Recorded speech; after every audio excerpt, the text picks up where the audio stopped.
¿Cómo están? Buenas noches, bienvenidos a Hoy Nos Toca. Hoy parece lunes, pero es miércoles. Claro, venimos de un feriado largo y daba la impresión que estábamos un día lunes. Pero bueno, para nosotros, porque venimos trabajando toda la semana. Pero bueno, la semana corta arrancó hoy oficialmente. Y hay mucho para analizar desde el punto de vista político, económico y sobre todo porque la agenda internacional, los ojos del mundo están puestos en Ucrania por la invasión de Rusia a ese país. Hoy está en el piso, está en el estudio ya Marcelo Elizondo, que es analista internacional y además es analista de negocios internacionales. Con él vamos a hablar sobre las consecuencias económicas que tiene este conflicto, que sucede lejos de la Argentina, pero en un mundo globalizado inmediatamente van a tener repercusiones. Pueden ser positivas, negativas, porque subió el gas, subió el petróleo, subieron los commodities, el trigo, la soja. Bueno, está Leandro Dario para darnos datos precisos respecto a esto y qué consecuencias puede tener, buenas y malas para la Argentina, además de analizar el conflicto así y el aislamiento para el cual se está sometiendo Rusia o el propio Vladimir Putin. Hay que empezar a hablar de un Putin cada vez más aislado. Esto se vio hoy en Naciones Unidas, donde se votó una condena, con el voto positivo de Argentina, por supuesto, una condena a la invasión y a la decisión de invadir Ucrania que tuvo Vladimir Putin. Además, en el segundo bloque, y esto va a estar imperdible, hay dos diputados nacionales, Fernando Carabajal del radicalismo formoseño y Marcelo Casareto del Frente de Todos de Entre Ríos. Los dos van a estar acá y vamos a debatir con ellos qué van a hacer cada uno de los bloques respecto al tema del acuerdo con el Fondo Monetario Internacional. Hablamos con Leandro recién fuera de cámara, es prácticamente inminente, esta vez sí parece que es cierto, que mañana el Poder Ejecutivo va a girar el proyecto de acuerdo con el FMI al Congreso de la Nación, es decir, mañana vamos a tener información precisa a los detalles. Y hay otras versiones encontradas. Algunos dicen que en Juntos por el Cambio, por ejemplo, van a dar quórum, pero van a dejar que los votos positivos los ponga el oficialismo. Bueno, se viene un gran debate y te lo anticipamos acá, con dos diputados, uno del Frente de Todos y uno del radicalismo, en minutos nada más. Tenemos un gran programa. Quédate hasta las 22 con nosotros aquí en el canal de la Ciudad. It is the duty to sign and reconfirm and implement the charter at the time of war. Але у них є наказ стерти нашу історію, стерти нашу країну, стерти нас усіх. Ich will noch mal dazu aufrufen, dass alle Kampfhandlungen sofort eingestellt werden. Attacken auf zivile The true blame for this crisis lies, which is wholly and exclusively and entirely with Vladimir Putin and his regime.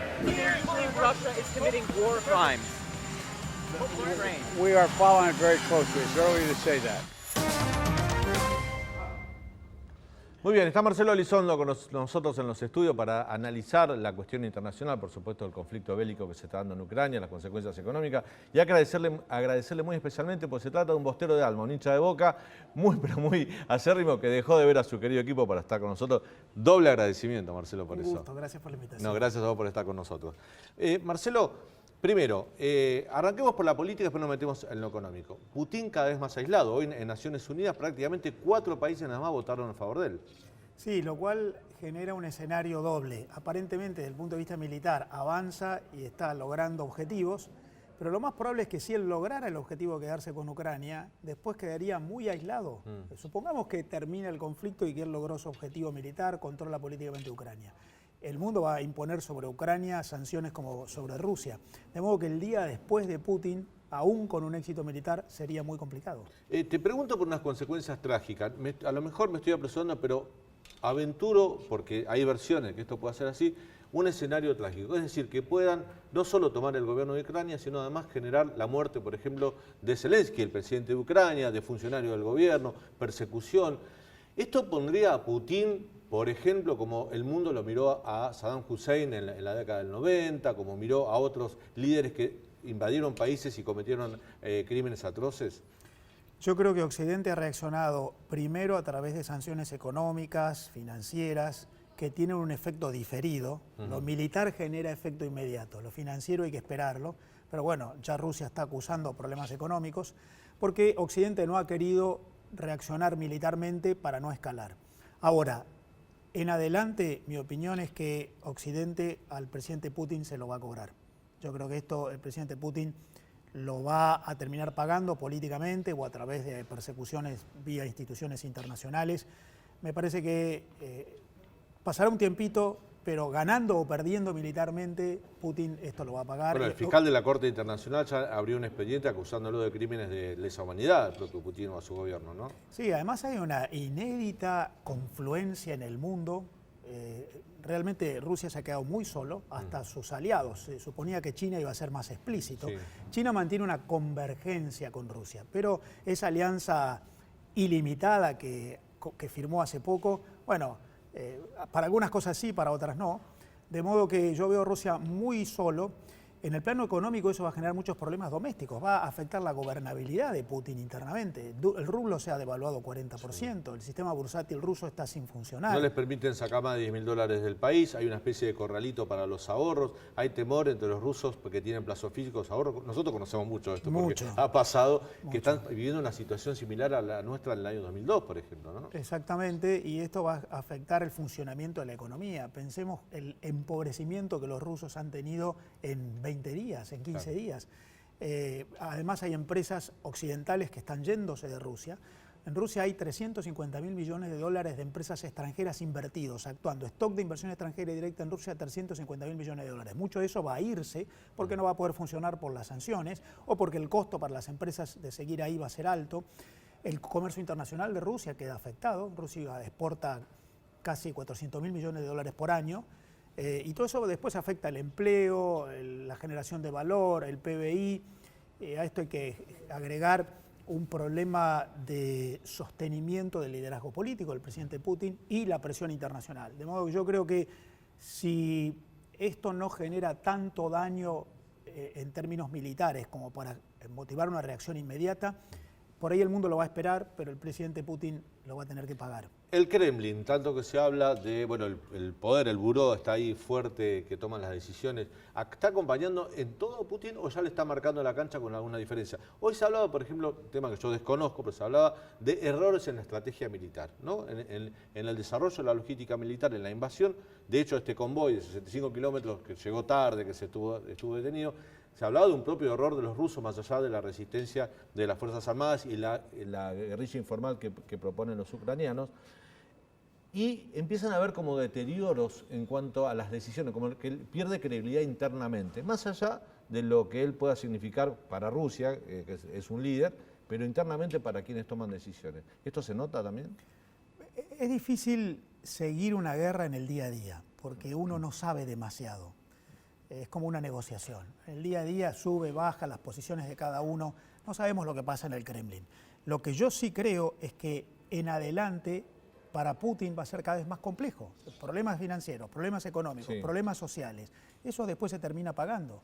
Cuando haya dificultades para exportar, cuando haya dificultades para importar y conseguir insumos para la producción, cuando haya una percepción más clara de un empobrecimiento general en Rusia, cuando el país esté aislado y a medida que pase el tiempo, yo creo que eso va a generar una afección en el liderazgo del presidente Putin hacia adentro. Yo no sé qué pasa hoy, pero en adelante inexorablemente las sanciones de Occidente van a hacer daño. Marcelo, ahí en un par de minutos nos metemos en la relación Argentina-Rusia, más que nada la relación kirchnerismo-Putin, que hasta ahora ha sido muy estrecha, ¿no? Pero Leandro Dario tiene algunas placas para comentarnos qué ha generado este conflicto bélico en cuanto a la economía y cómo puede repercutir eso en la Argentina. Lean. Sí, hoy hubo un voto muy importante en Naciones Unidas, en la Asamblea General de las Naciones Unidas, que marcó la soledad diplomática y política de Rusia en este momento. Se votó en la Asamblea General de Naciones Unidas una resolución de condena a la invasión rusa en Ucrania y fue bastante llamativo el voto de la mayoría del cuerpo que integra las Naciones Unidas. Dentro de los votos hubo 141 votos afirmativos, o sea, de condena a Rusia, entre ellos Argentina, que copatrocinó esta resolución. Hubo 11 ausentes, entre ausentes hubo potenciales aliados de Rusia, como puede ser la Venezuela de Nicolás Maduro, 35 abstenciones y solo 5 votos negativos, es decir, solo 5 votos que respaldaron a Rusia. Lean, dentro de esas 35 está la abstención de Brasil. Sí. Sí, y de Cuba, entre otros. No, pero la de Brasil es importante para la región, ¿no? Así es, sí. Eso. Es importante para la región y también recordemos que Brasil integra a los BRICS junto a Rusia y que Bolsonaro estuvo hace poco en el Kremlin manifestándole su solidaridad a Vladimir Putin. Pero es interesante los 5 votos que respaldaban a Rusia. Uno de ellos fue la propia Rusia. Entonces, solo otros 4 países respaldaron a Rusia. ¿Y qué países son? Bueno, son Siria, Eritrea, República Popular de Corea, que es Kim Jong-un, y Bielorrusia, que es el país que está asistiendo militarmente en la invasión a Ucrania, lo está asistiendo a Rusia. Bueno, eso refleja un poco el aislamiento que tiene por este momento Rusia en la escena internacional. Lo que le quería preguntar a Marcelo con respecto a esto es si vamos a un escenario de desacople económico entre Occidente y Rusia o si la interdependencia, fundamentalmente energética, es tan grande que eso no va a suceder. Esa es la gran cuestión. Yo creo que la política va a presionar para ir a un mundo en el que se van a formar clubes de amigos. Y el presidente Biden lo planteó hace algunos meses, democracias y autocracias. Yo creo que el mundo va hacia eso. Ahora hay una resistencia, eso es la política, resiste la economía, porque Europa depende del gas ruso, porque China se abastece en Rusia no solamente de energía en adelante, ha firmado un pacto para eso, sino de agroalimentos. Por lo que habrá que ver cómo se produce esa confluencia. Yo creo que la presión sobre Rusia va a ser muy fuerte, que Occidente no puede dejar pasar esto, por lo que probablemente vamos a tener bloques y Rusia va a quedar solo con un conjunto de amigos. Ojo, han habido pocos que votaron a favor de Rusia, pero si uno incluye los votos a favor, las abstenciones y las ausencias, son unos 50 países. Ahí hay un espacio de países de no demasiada relevancia, pero algo como para empezar a generar un club por ese lado. Yo creo que por otro lado el occidente duro, el de la democracia capitalista occidental, se va a aliar y quedarán algunos en el medio, China por ejemplo, que pivotearán, estarán por convergencia un poquito más cerca de Rusia y ahí vamos a tener como 3 grupos con alguna posición explícita. Y después queda el resto, la Argentina. ¿Qué va a hacer? ¿Táctico un día acá, otro día allá? Bueno, ahí hay un desafío para la Argentina. Argentina tiene, en organismos internacionales hay no sé si una contradicción, pero una diferencia. En Naciones Unidas votamos condenando la invasión. En OEA nos abstuvimos. Esto fue hace un par de días, no es que pasó hace mucho. Bueno, eso es el gobierno argentino. El gobierno argentino tiene distintas líneas con distintas orientaciones ideológicas. El embajador argentino en la OEA responde a una línea. Es Carlos Raimundi, pero ¿qué es el libre pensador? No hay una política, la Cancillería no es quien debe decidir qué deben votar sus embajadores. La Argentina tiene un gobierno con distintas corrientes ideológicas. Está pasando con la negociación con el Fondo Monetario Internacional. Los senadores del oficialismo están diciéndole al Ejecutivo, no mandes el proyecto por acá, mandalo por diputados, porque acá no sabemos si pasa. Hay diputados del oficialismo diciendo, no nos gusta votar esto. El presidente del bloque oficialista ha renunciado. Bueno, eso es la coalición de gobierno de la Argentina. Una cosa que en el mundo genera mucho costo en la gobernabilidad. Si uno no tiene un liderazgo, una orientación ideológica y una organización de la matriz política para llevar adelante los proyectos, gobernar es muy difícil y eso es lo que pasa en la Argentina, también se manifiesta en la agenda internacional. Nos metemos con la relación Argentina-Rusia. Kirchnerismo-Putin, para decirlo más claro. Tenemos una relación estrecha. Cristina ha ido a Rusia en reiteradas veces cuando siendo presidenta. Ha dado su apoyo en distintos foros internacionales cuando Rusia ha sido cuestionado, el gobierno de Cristina, digo esto.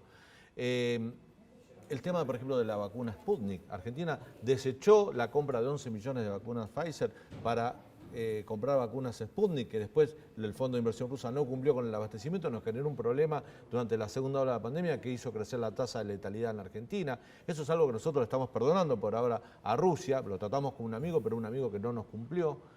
Hay una relación muy estrecha. Hace 15 días atrás el presidente Alberto Fernández le dijo, tiene la puerta abierta a Argentina para expandirse por América Latina. Y después cambiamos y votamos en contra en Naciones Unidas. ¿Alcanza ese gesto como para mostrarle al mundo que no estamos aliados con quien hoy pone en jaque la paz mundial? La Argentina no es confiable todavía. Incluso fíjate vos que para que la Argentina termine votando junto a la comunidad internacional en contra de Rusia, hubo una serie de operaciones y de negociaciones políticas. Le han pedido al gobierno argentino que adhiera a algo que espontáneamente no estaba tan claro que iba a adherir. De modo que todavía la Argentina no es confiable, porque da la sensación de que hay una corriente ideológica fuerte dentro del gobierno que se siente incómoda con Occidente capitalista y democrático. Yo no digo que adhiera tanto a las autocracias, pero Occidente le resulta incómodo. Entonces, más que porque los enemigos de mis enemigos son mis amigos, que por orientación ideológica, bueno, le cuesta tomar postura detrás de Estados Unidos o de Alemania o de Australia. Bueno, eso hace que Argentina no sea confiable en términos internacionales. La verdad es que una de las consecuencias de ello es que la Argentina es un país que tiene muy pocos beneficios económicos de la participación en la globalización. La Argentina exporta muy poco, es uno de los países con menor participación de las exportaciones en su Producto Bruto, recibe casi nada de inversión extranjera. En los últimos 10 años, en el mundo, el stock de inversión extranjera directa operando en todo el país se duplicó. En la Argentina se mantuvo estable, no creció nada. O sea, eso es consecuencia de que la Argentina no es confiable, y mientras tengamos estas posturas difíciles de entender, que la OEA de un lado, que Naciones Unidas del otro, que para que acompañe la comunidad internacional tienen que operar y negociar, la verdad es que la Argentina podrá tomar alguna postura táctica en algún momento, pero no es un país confiable como para iniciar un proceso estructural. Y me parece una cosa importante esto: el mundo después de esto va a generar un nuevo mapa geopolítico. Empieza a discutir en escenario nuevo. Es una oportunidad para la diplomacia argentina para ser parte. Pero vamos a la cuestión fina de lo que yo te preguntaba. Tu análisis es perfecto, pero pasando en lo limpio, ¿paga Argentina que su gobierno haya sido tan amigo de Putin después que queda este Putin aislado, como decís vos, frente al mundo? Hoy quedó claro en Naciones Unidas, queda aislado. Nosotros tenemos una relación muy estrecha hasta ahora. Digo, el gobierno argentino la tiene. ¿Lo pagás frente al mundo esto? ¿Te lo van a cobrar o te la van a dejar pasar? A ver, hay distintas maneras de pagar. Una manera es no subirte a los beneficios que podrías tener si estuvieras del otro lado. A lo mejor no te quitan nada, pero te perdés de acceder a beneficios que otros tienen. La relación bilateral de la Argentina con Rusia es menor. La Argentina le exporta 700 millones de dólares a Rusia, es menos del 1% de todo lo que exporta la Argentina a todo el mundo. E importa desde Rusia unos 600 millones también, ahí hay un componente importante de Sputnik. De modo que Rusia no es un gran cliente ni es un gran socio comercial. Tampoco hay grandes inversiones rusas en la Argentina. Por lo tanto, desde el punto de vista de la relación bilateral, no es tanto lo que obtuvimos, incluso ahora probablemente eso se disminuya porque Rusia va a estar afectado por las sanciones internacionales. Claro. Por lo tanto, ahí no hay tanto.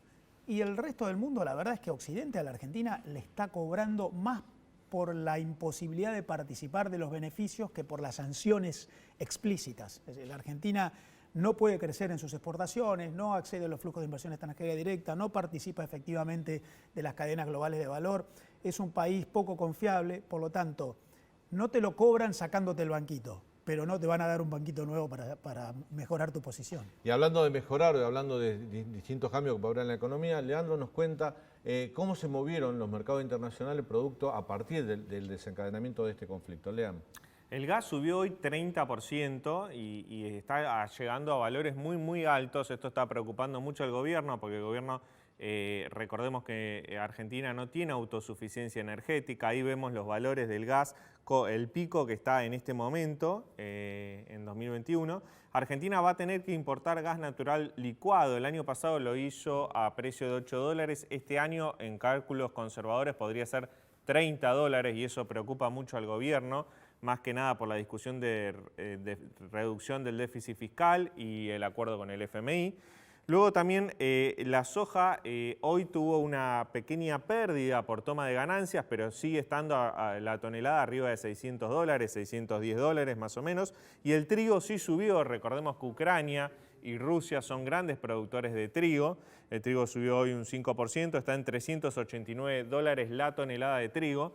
Y también hay una imposibilidad muy grande logística de acceder a los puertos del sur de Rusia, que son escenarios bélicos en este momento, y hay muchas empresas de suministros, entre ellas Maersk, que ya dijeron que no van a trasladar productos y mercancías a Rusia o desde Rusia a otros países, con lo cual eso puede llegar a generar más presión en los precios de las commodities y subir su valor. Marcelo, sube el gas, sube el petróleo, suben los insumos energéticos, pero también suben los commodities primarios, la soja, el trigo. ¿Ganamos por un lado, perdemos con otro? ¿Cómo nos queda la balanza? Bueno, por el lado del agro, efectivamente suben los commodities que vendemos. Ahora, el año pasado los precios ya eran altos. Por lo tanto, la comparación de los precios altos de este año contra los del año pasado da un plus por arriba, pero no tan significativo. Por el lado energético es al revés. La Argentina importaba gas, sobre todo, y también petróleo, a precios muy bajos. En el caso del gas, además, porque viene por gasoducto de Bolivia. Este año hay un problema para acceder al gas de Bolivia por razones productivas en Bolivia. De modo que vamos a tener que no solamente comprar gas más caro, sino además de otro origen que de por sí ya tiene dificultades adicionales. Por lo tanto, probablemente vamos a terminar pagando el gas y también el petróleo, pero el gas más de 3 veces por encima de lo que pagábamos el año pasado. Por lo tanto, lo más probable es que sea mayor el perjuicio por el lado energético que el beneficio por el lado del agro. Además, nosotros tenemos este año problemas climáticos, la cosecha no es tan generosa en volúmenes como el año anterior, y el caso de los problemas energéticos le generan un componente político. La Argentina subsidia las tarifas, de modo que hay no solamente un problema cambiario, hay que pagar más por la importación, hay un problema fiscal por los subsidios y hay un problema político en la negociación con el Fondo Monetario que está discutiendo. Bueno, esa es la pregunta, digo, con la suba por ejemplo, de los valores de la energía, puede complicar el acuerdo primario que teníamos con el Fondo Monetario. A lo mejor se hizo sobre la base de unos números que no son estos. Sí, y a lo mejor no complica la discusión de hoy, a lo mejor se firma igual. Pero el Fondo Monetario, firmando con la Argentina, después cada 3 meses va a venir a hacer una revisión del programa. Entonces, quizás después en las revisiones trimestrales haya dificultad para cumplir con lo que se firma hoy. Y cuando uno empieza a discutir y aparecen los medios que, bueno, no sabemos si el Fondo Monetario acepta o no, que hay un waiver de por medio porque lo que firmamos no lo podemos cumplir, eso puede generar malas expectativas en los mercados. Y ojo, el Fondo Monetario no va a desembolsar todo lo que nos presta para cancelar el préstamo anterior one shot. Va a ir desembolsando contra los cumplimientos después de las revisiones trimestrales.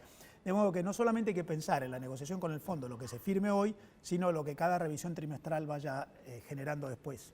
Marcelo, Argentina tiene por delante un acuerdo, la información que tenemos que mañana va a ir al Congreso ya el detalle del acuerdo con el Fondo Monetario Internacional, que bueno, ahora vamos a hablar en el segundo bloque con 2 diputados, uno radical y uno del Frente de Todos, sobre cómo va a ser el comportamiento o cómo va a ser el tratamiento, por lo menos en la Cámara Baja. Pero en el mundo económico, ¿qué significa para el mundo de los negocios, para los mercados, que el Poder Ejecutivo haya alcanzado un acuerdo que ahora se tiene que ratificar en el Congreso, pero en definitiva hay voluntad de acuerdo? ¿Qué significa? ¿Es positiva la mirada? Es muy positivo en términos de que se evita un problema muy serio. Si entramos en mora o cesación de pagos con el Fondo Monetario, eso generaría problemas muy serios, una desvinculación de la economía internacional, problemas financieros, muy malas expectativas, mucho más presión cambiaria. La verdad es que hubiera generado problemas muy serios, objetivos y subjetivos. Arreglando con el Fondo Monetario, uno evita esa catástrofe.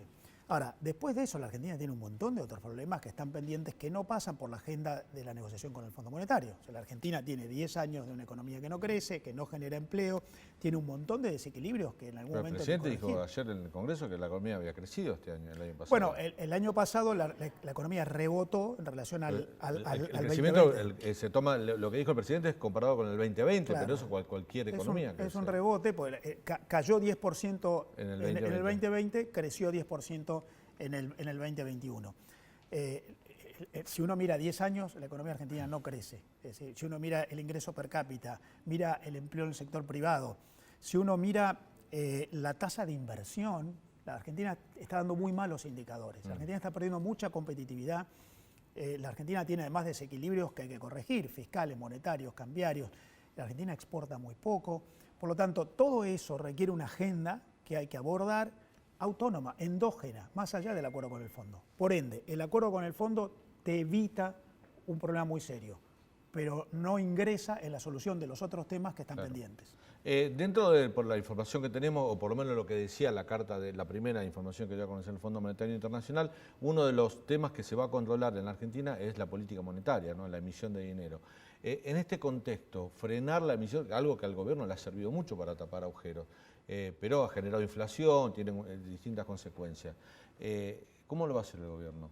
¿Dónde va a ajustar? No lo sabemos. En primer lugar... Porque dijo el presidente que ajuste no hay, pero... Bueno, no es consistente que haya una reducción del déficit de presupuesto sin bajar el gasto público, que haya una reducción del financiamiento del déficit a través de mecanismos más genuinos como mercado de capitales y menos emisión monetaria con las promesas que se están haciendo. Por lo tanto, no lo sabemos. Yo no digo que no va a ocurrir, pero no está claro cómo va a ocurrir. La verdad es que la única manera de lograr una convergencia con los objetivos planteados es una racionalización del gasto público. No se puede incrementar la presión fiscal en la Argentina, no solamente sobre las personas, sino sobre las empresas. La Argentina es, de acuerdo al Banco Mundial, el segundo país del mundo con mayor presión impositiva sobre las ganancias de las empresas, lo cual afecta mucho a la competitividad, a la generación de empleo, la generación de valor. Por lo tanto, no sabemos cómo lo va a hacer. Me parece que hay que poner en blanco sobre negro la cuestión fiscal, la cuestión monetaria, la cuestión cambiaria. Es muy difícil sostener este régimen cambiario de brecha de 100%. Y todo eso todavía no está tan claro cómo se va a abordar. Ayer fue muy celebrado por la dirigencia sindical y también por un sector de la sociedad que el presidente diga que no va a haber reforma laboral en la Argentina. Pero esta es una demanda que tiene el mundo empresario, sobre todo las pymes y la pequeña y mediana empresa. ¿Esto puede afectar también la confianza? Que en el medio de este acuerdo, que es positivo, diga no va a haber una reforma, que hay una demanda del sector empresario. Es curioso porque en buena parte de las explicaciones que se dan desde el oficialismo en relación al acuerdo con el fondo se hace más énfasis en lo que no va a ocurrir que en lo que sí va a ocurrir. Sí. No va a haber ajuste, no va a haber devaluación, no nos imponen reforma laboral. Está bien, ahora, ¿qué sí vamos a hacer y cómo lo vamos a hacer? Yo creo que cuando un país como la Argentina viene padeciendo la decadencia que padece, y más allá de los gobiernos, el anterior, los datos, o sea, la Argentina tiene una economía que no crece, que no genera empleo genuino, que exporta en relación a su PBI cada vez menos, que pierde participación en el comercio mundial. O sea, hace 20 años la Argentina exportaba por el 0.4 de todas las exportaciones mundiales. El año pasado bajó a 0.28, o sea, menos de 0.3. No. En el mundo, la inversión extranjera directa, stock, 10 años se duplicó, la Argentina siguió igual. O sea, cuando vos tenés empleo, producción, inversión, tasa de inflación, que es de las 5 más altas del mundo, algo hay que cambiar. O sea, no podemos decir, no vamos a hacer esto, no vamos a hacer lo otro, vamos a mantener todo igual cuando los resultados no son buenos. De modo que yo creo que acá lo primero que hay que entender es que hay que cambiar cosas. Después podemos discutir qué. Yo creo que ningún cambio aislado de un contexto, de un sistema nuevo, te va a resolver nada. Y la Argentina necesita recuperar equilibrios. Hoy es una economía desequilibrada. Hay un desequilibrio del sector público sobre el sector privado, del consumo sobre la inversión, del corto plazo sobre el largo plazo, de lo doméstico sobre lo externo, de la política sobre las instituciones. Hay que recuperar equilibrios en general. Después habrá reformas puntuales, tributaria, regulativa administrativa, laboral y la que fuere. Ahora le doy la palabra a Leandro. Antes, déjame decirte algo, Marcelo. Hay que tomar en cuenta a veces la forma en la cual el gobierno presenta las políticas que se van a tomar después de este acuerdo. Martín Guzmán dijo no va a haber un salto devaluatorio. Utilizó claramente, no va a haber un salto devaluatorio, lo que no significa que no haya una devaluación escalonada. También hay que observar esas cosas. Bueno, vos sos un especialista y te paso la pregunta. Bueno, no se puede vivir con 7, 8 tipos de cambio distintos. Sí. Con una distorsión permanente de las cotizaciones cambiarias y con una brecha de más de 100%. No se puede. Eso impide exportaciones, eso hace que después tengas presión sobre las importaciones y cepos, y eso desalienta la inversión y impide los proyectos de largo plazo. Hoy la economía requiere, entre otros componentes propios de la nueva economía, previsibilidad, certezas. Contar con la capacidad de planificar. Si vos tenés todos parches y todo el mundo cree que eso no dura mucho, aunque después dure, pero cree que no dura mucho, eso impide proyectos de largo plazo. De modo que yo creo que el régimen cambiario que tenemos hoy, con un montón de tipos de cambio distintos, con una brecha de más de 100%, con cepos porque no me alcanza la reserva del Banco Central, con dólares que solo vienen del Banco Central. No puede ser que el Banco Central sea el único proveedor de dólares en la Argentina, y eso tiene que ver con el sistema distorsionado que tenemos. Cuando vos tenés eso, hay que cambiarlo. Leam.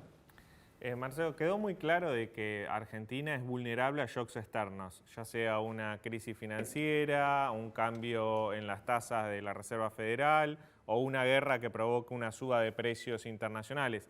¿Qué tendría que hacer la dirigencia argentina para revertir esa vulnerabilidad?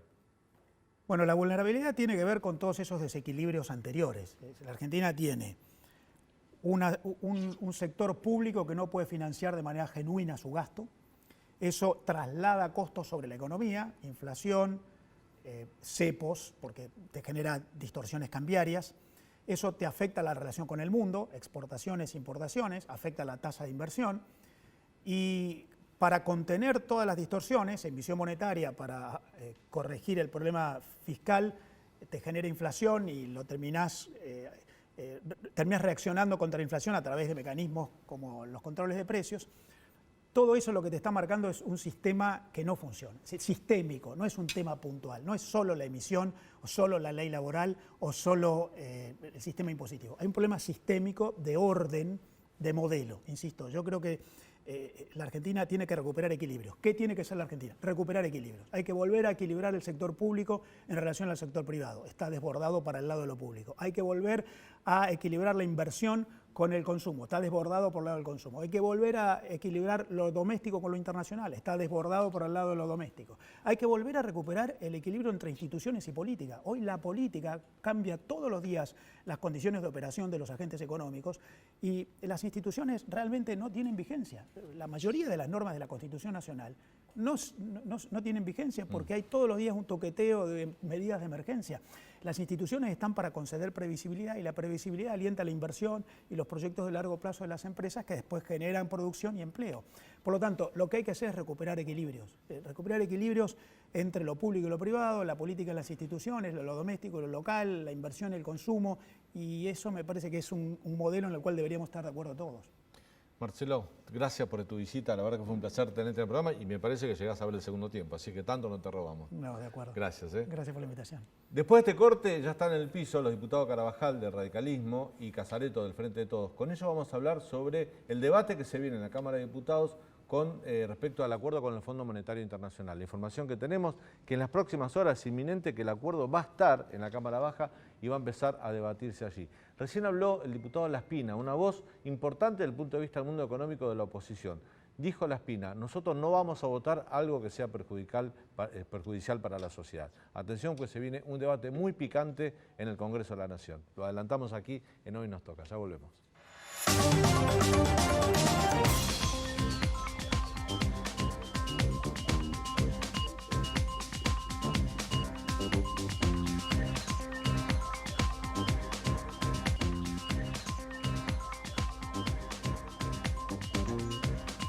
Bueno, no es una noticia menor que parece que el proyecto, de acuerdo con el Fondo Monetario Internacional, finalmente se terminó de pulir. Así es, lo giran mañana en el Congreso, se terminó de pulir, de traducir y de firmar. Acordate, Dani, que ayer cuando terminó la apertura de sesiones, algunos medios decían, bueno, ya está cerrado, y desde el gobierno decían, no, pará que falta la firma.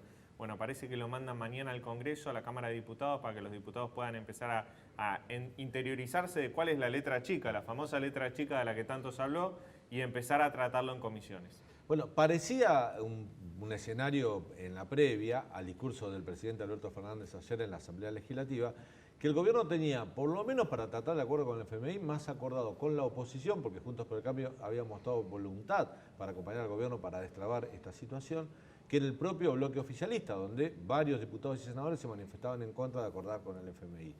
Sin embargo, ayer, luego del discurso del presidente y el retiro de la bancada del PRO en el medio de la Asamblea Legislativa, reitero lo que decíamos ayer, algo no muy común en la institucionalidad política argentina, parece que ese escenario puede cambiar. Está con nosotros el diputado Fernando Carvajal, diputado radical de la provincia de Formosa, para hablar sobre ese tema.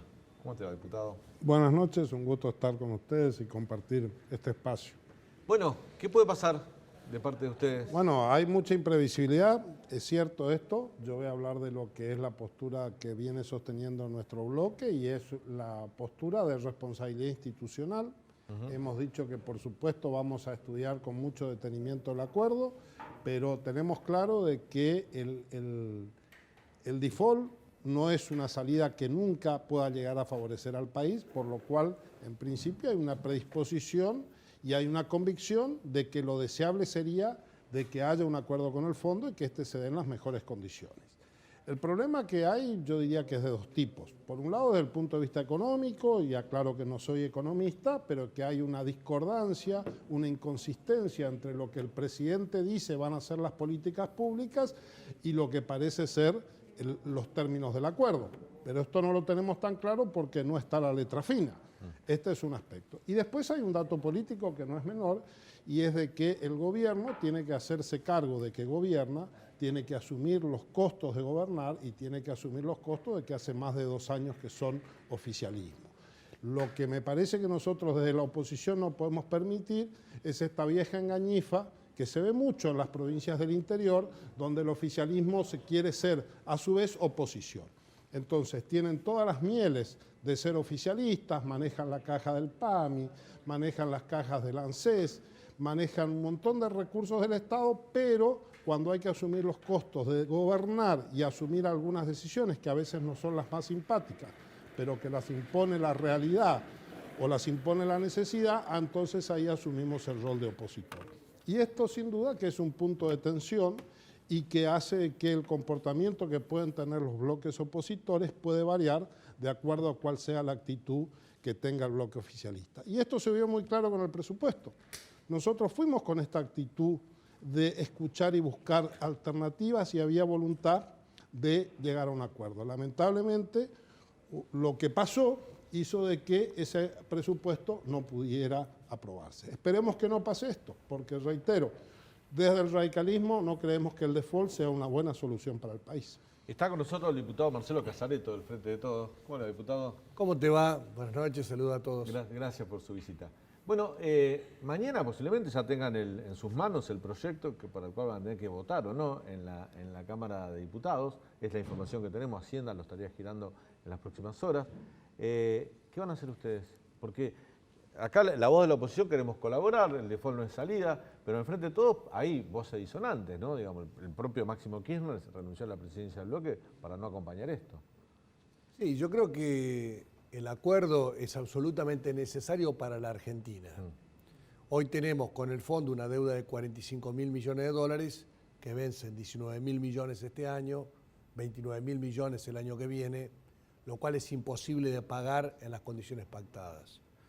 La Argentina tuvo un año malo con Alberto Fernández, el primer año que fue el año de la pandemia, tuvo un año de recuperación que fue el 2021, y en la Argentina recurrentemente lo que se necesita es inversión, es producir más, exportar más. Lo que pasa es que en la medida que vos producís más y exportás más, necesitas más dólares para seguir creciendo. Entonces, si vos tenés una deuda, en este caso con el fondo, que te va exigiendo, como pasó en las últimas semanas, 300 millones vencen, hay que meter la plata al bolsillo y pagar.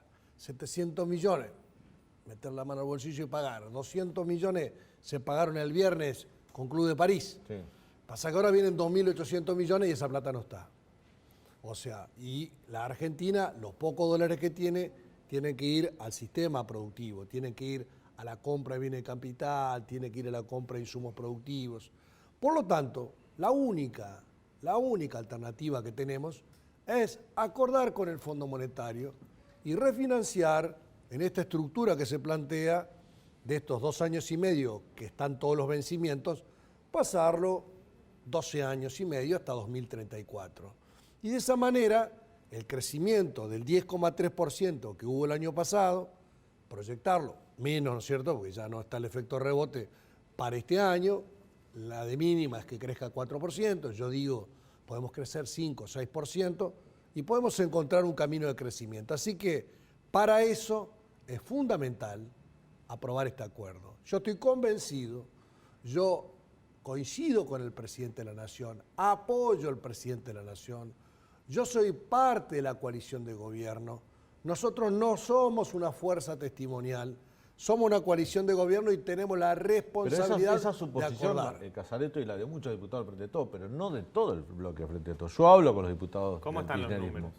Claro, yo hablo con algunos diputados que no dicen lo mismo que ustedes del Está oficialismo. bien, ¿no? yo hablo porque hace 2 años yo fui cabeza de lista en Entre Ríos con Alberto Fernández en la presidencia de la Nación. Mi compromiso es trabajar 4 años con seriedad. Yo hablo con el campo de mi provincia, con la industria, con el comercio. Todo el mundo quiere un acuerdo, todo el mundo quiere que se tranquilicen las variables, quiere que esta recuperación, los problemas entre los dirigentes políticos no sean obstáculo para que la Argentina normalice la situación. Entonces, algunos compañeros nuestros dicen, bueno, pero ¿y si hay costos políticos? Yo digo, vamos al 22 de marzo. Alternativa 1 acordamos, alternativa 2 no acordamos. La alternativa 1 es lo que presentó en trazo grueso el presidente, es lo que presentó ayer en la Asamblea Legislativa. Alternativa 2, ¿qué sería? No pagar, caer en default. ¿Qué pasaría en la economía? Al otro día aumenta el dólar, caen los mercados, suben los precios, recrudece la inflación, caen los salarios, caen las jubilaciones.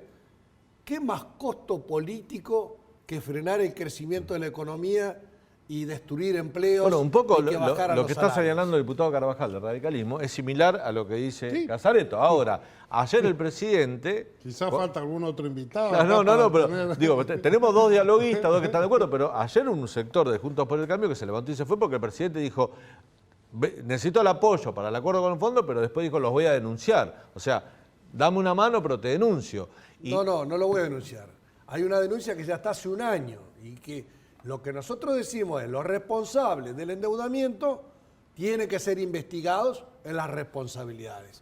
Y lo que le dijo la justicia, cumplan con su tarea y que haya un acuerdo ahora, no obstáculo para que se siga investigando. Pero el acuerdo está planteado. Entonces, acá, ¿sabes qué es lo que pasa? Yo tengo 35 años de política. He sido ministro, senador, he ganado, he perdido elecciones. Esto no es lugar para gente irresponsable y que no tenga el temple para manejarse. A mí me dicen ustedes lo que quieran y no me van a mover medio centímetro de la convicción. Ustedes que están acá, no, cualquiera. Yo tengo que tener en claro, si yo tengo que votar el presupuesto, voy a votar a favor. No, lo que pasa es que allá vino aquel y me dijo tal cosa, entonces cambio mi voto. No, eso es un infantilismo. O sea, si vos tenés una convicción, tenés que sostenerte en tu convicción. En consecuencia, nosotros ahora tenemos que ir a este acuerdo. Y en todo caso, lo que es la elección de autoridades va a ser para el año que viene. Capaz que nosotros levantamos y somos una opción política para ganar. Capaz que no, y capaz que la sociedad va para otro lado. Pero mi responsabilidad es encauzar el crecimiento de la Argentina. Casareto, le paso la pelota a Carvajal respecto a esta denuncia que hace un año, investigar a los responsables. Permitidme señalar de que me gustaría que el presidente, cuando le pida a la justicia celeridad para investigar al gobierno anterior, pida la misma celeridad para investigar los casos de corrupción. Yo pido eso, yo le pido celeridad a la justicia en todos los casos. Si esta denuncia es claramente infundada, es un acto de decisión política, seguramente no va a prosperar, pero si alguien quiere hacer la denuncia, que la haga y habrá que investigarla y me gustaría que se resuelva rápidamente, como me gustaría que casos que están hace 7, 8 años ya tuvieran sentencias y condenas firmes, y esto sin duda que traería paz social, que creo que es una deuda pendiente que tenemos. Coincido también, me parece que creo que ayer había que, por eso el radicalismo en su conjunto elegimos quedarnos en la Asamblea, pese al tono desmedido, descomedido del presidente. Yo por momentos tuve ganas de irme, pero la verdad por el aburrimiento que me causó el discurso de un presidente que no habló de los verdaderos problemas del país, no habló del desempleo.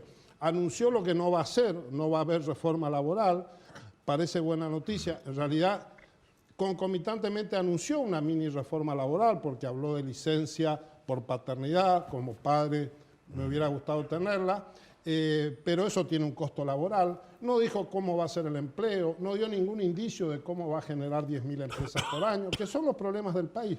Por lo cual la verdad es que fue un discurso que no dijo nada y me parece que hubo un exceso de sensibilidad en los que se fueron, pero los puedo entender frente a algún cansancio. Pero yo creo que hay que quedarse estoicamente, como se quedaron, miramos los ministros de la Corte Suprema, a quien no tienen ni la posibilidad de retirarse porque hubiese sido un escándalo institucional, ni tampoco de responder por los medios, y estoicamente, con estoicismo republicano, como hizo la oposición, nos quedamos y aguantamos.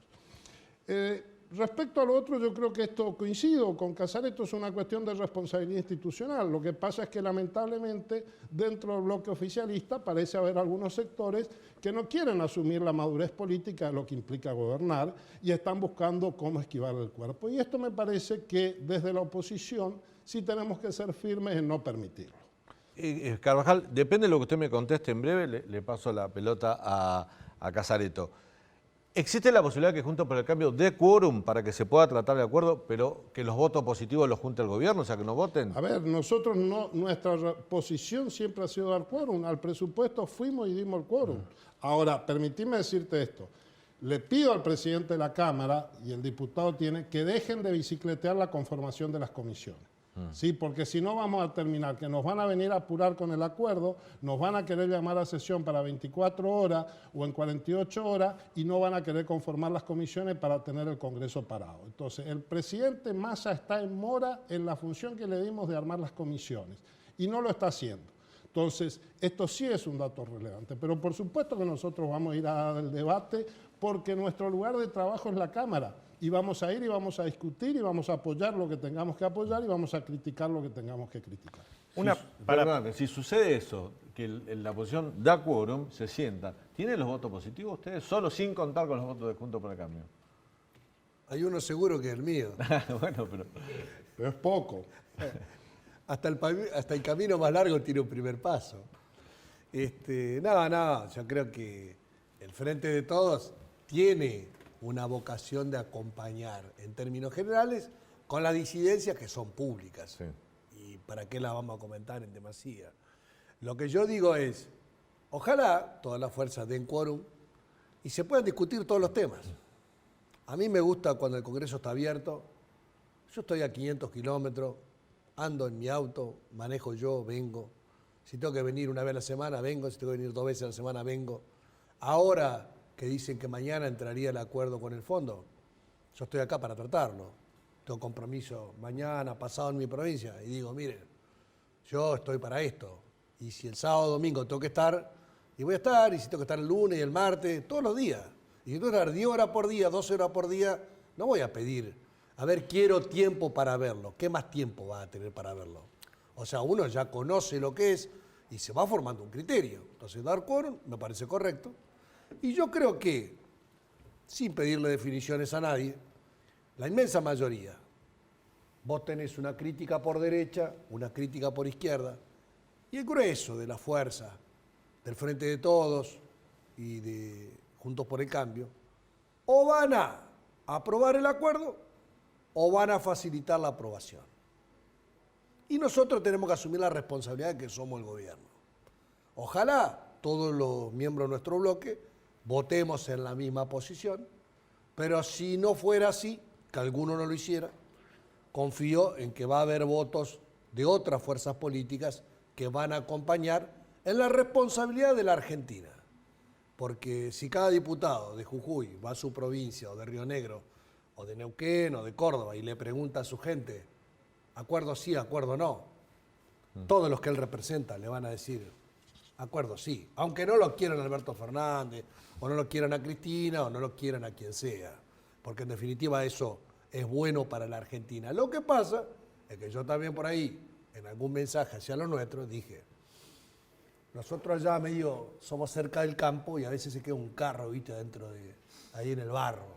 Y entonces vamos 5 o 6 a ponerle el hombro y empujarlo para sacarlo. Y uno mira y dice, pero si entre todos lo movemos, yo no hago mucha fuerza, total, los otros lo sacan. Y vos pensás lo mismo, y entonces tampoco hacemos. Y si todos pensamos lo mismo, no lo saca nadie. No lo saca nadie. Es decir, porque todos cuentan de que los votos van a estar en otro lado. Ahora, para los dos. El problema es que arriba de tu carro estás llevando unos cuantos que te hacen contrapeso. Pregunta para los dos, y si quieren dialoguen. Hoy un sector de la oposición dijo que el acuerdo con el FMI es una bomba de tiempo. Ese argumento no es muy parecido al argumento que expresó Máximo Kirchner en su carta, que dijo que es una mala negociación, que le va a hacer mal a la Argentina. Y ¿no es muy parecida a las dos posiciones de disidencia de un lado y del otro?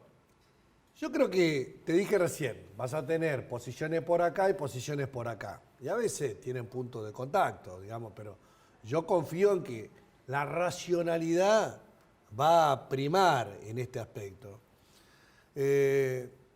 Te hago una pregunta. ¿Qué país paga sus deudas? Te la respondo. Ninguno. Rolean. Ninguno. Sí. Digamos, todos tienen acceso al mercado de capitales, prudentemente, cuando va venciendo, van tomando financiamiento y cancelan capital e intereses que le van venciendo.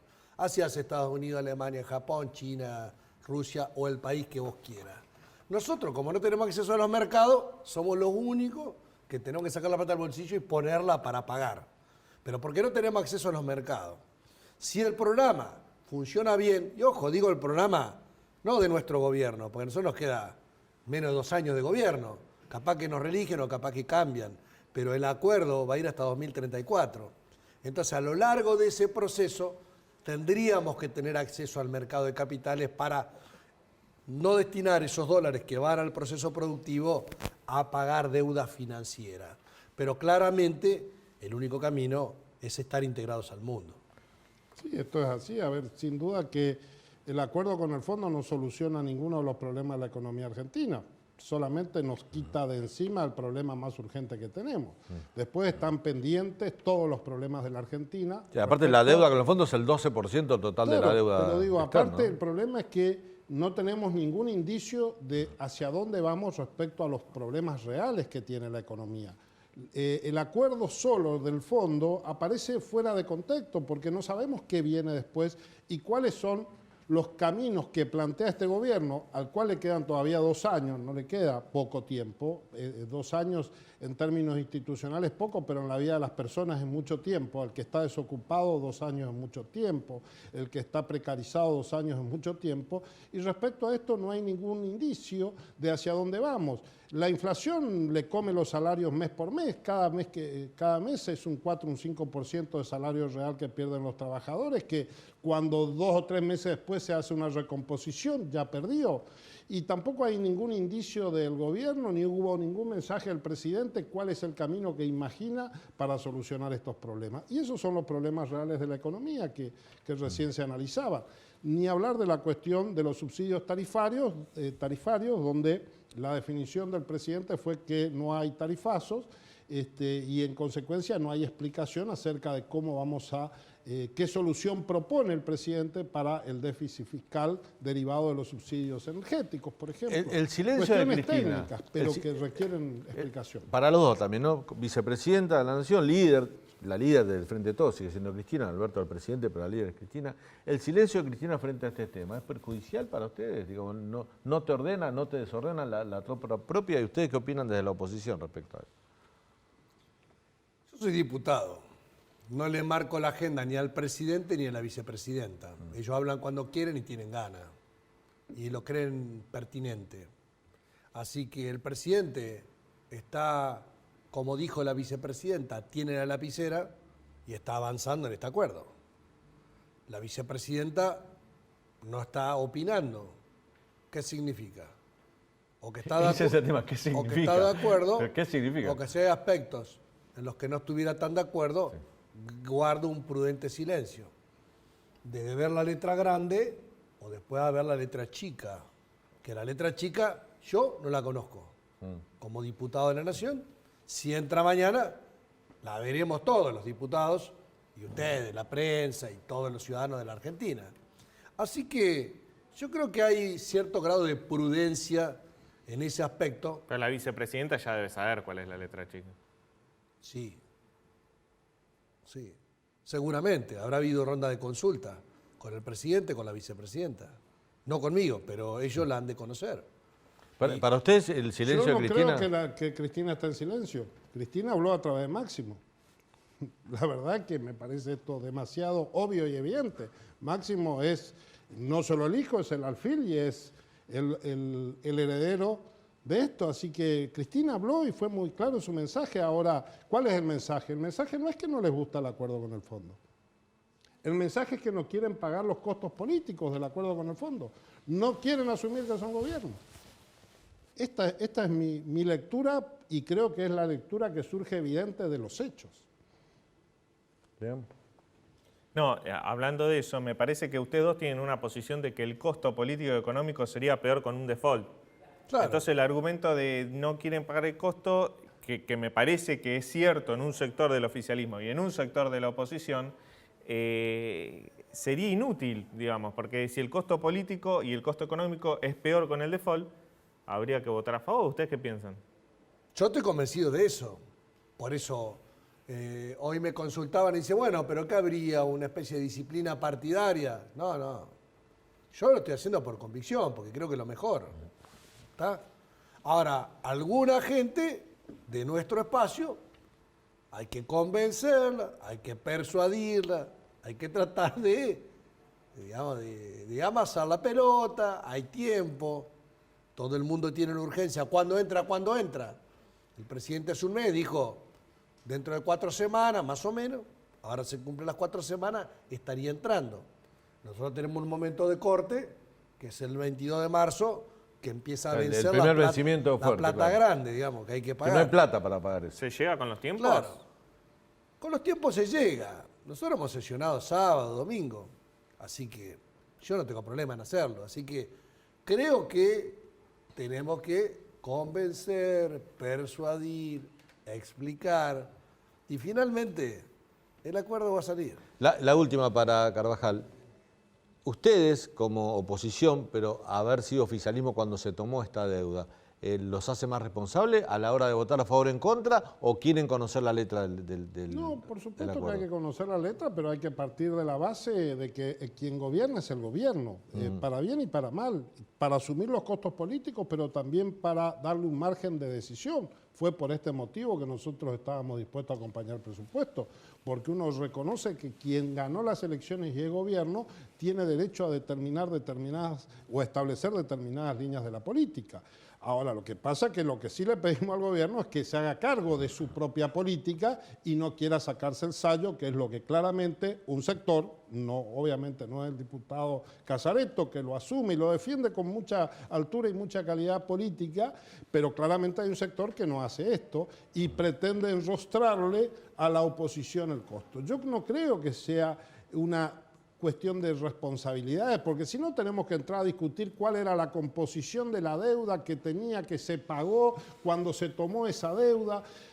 Lo que está claro es que no fue el endeudamiento que se hizo en el gobierno de Cambiemos, no fue el primer endeudamiento que hubo, es decir, todos los presidentes se endeudan y como nuestros periodos son cortos, todos los presidentes dejan deuda para periodos posteriores. Entonces, me parece que ese argumento que el gobierno insiste mucho es claramente infantil. De hecho, el mismo presidente está proponiendo dejarle esta deuda, que podríamos decir es un problema de él, dejárselo al próximo gobierno. Pero me parece que no es una línea argumental válida.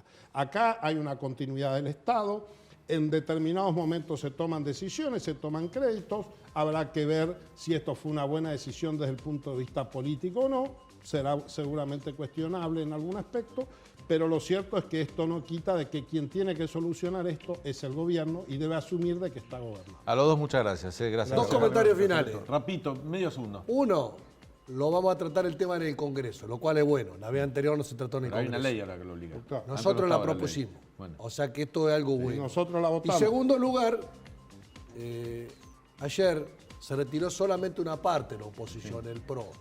No se retiró la coalición cívica, no se retiró el radicalismo, no se retiraron los partidos provinciales, no se retiraron los libertarios, no se retiró la izquierda.